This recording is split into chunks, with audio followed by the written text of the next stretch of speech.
I did not molest Olivia. Grayson raised his hands. I believe you, Deke. But you have to admit that the evidence was pretty damning. Damning evidence seems to be the bane of the Beaumont brothers, Nash said dryly.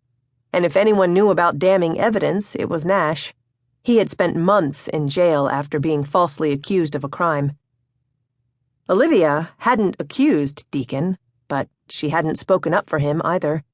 She had just stood on the balcony like a spoiled Juliet and watched as the neighborhood security officers escorted him and his family off the property. Now she wanted to offer him and his brothers some kind of proposition. Well, as far as he was concerned, she'd had her chance to talk. One of you can take her back to town.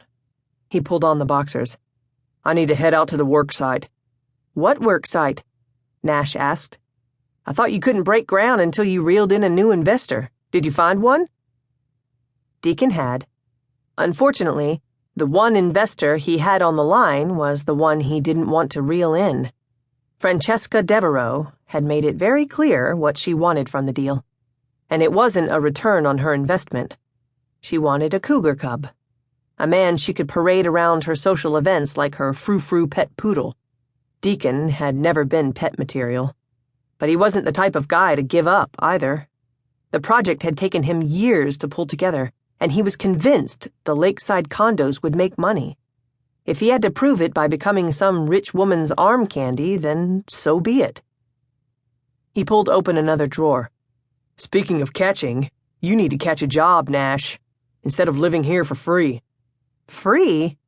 I cook all the meals, and I believe Grandpa willed this house to all of us. Besides, I'm working on an idea that can make us filthy rich. Is that what you've been doing on your laptop? And here I thought you'd been playing games. Nash grinned. Maybe a few.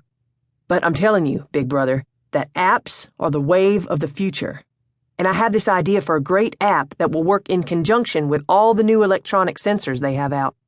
With just a tap of your phone, you can dim your lights, turn on music, and start up your gas logs. Dim your lights, turn on music, and start a fire? Are we talking business or seduction, Nash? Nash laughed. Why can't we talk both? And I don't need an app to seduce women, Deke. It was the truth. Nash didn't need anything to seduce women.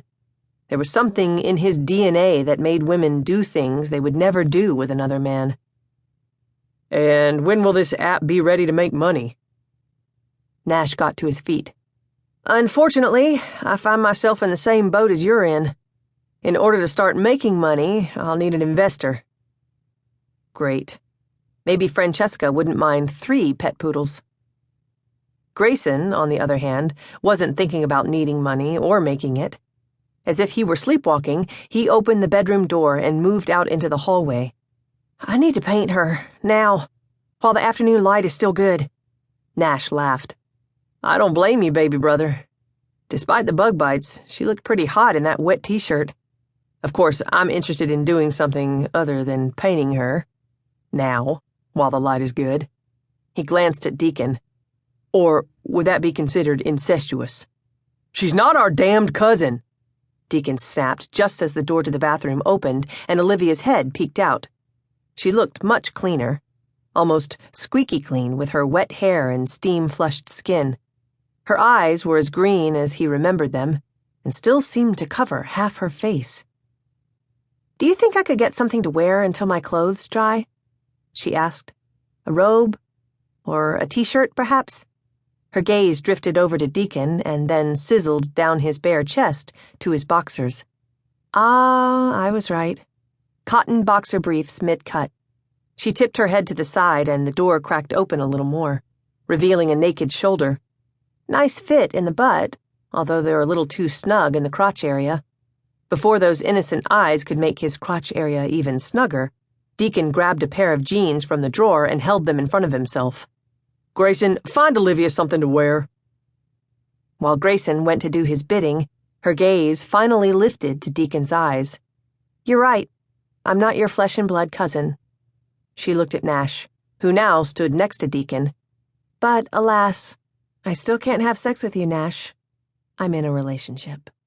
Grayson returned with a stack of clothes, and she gave him a soft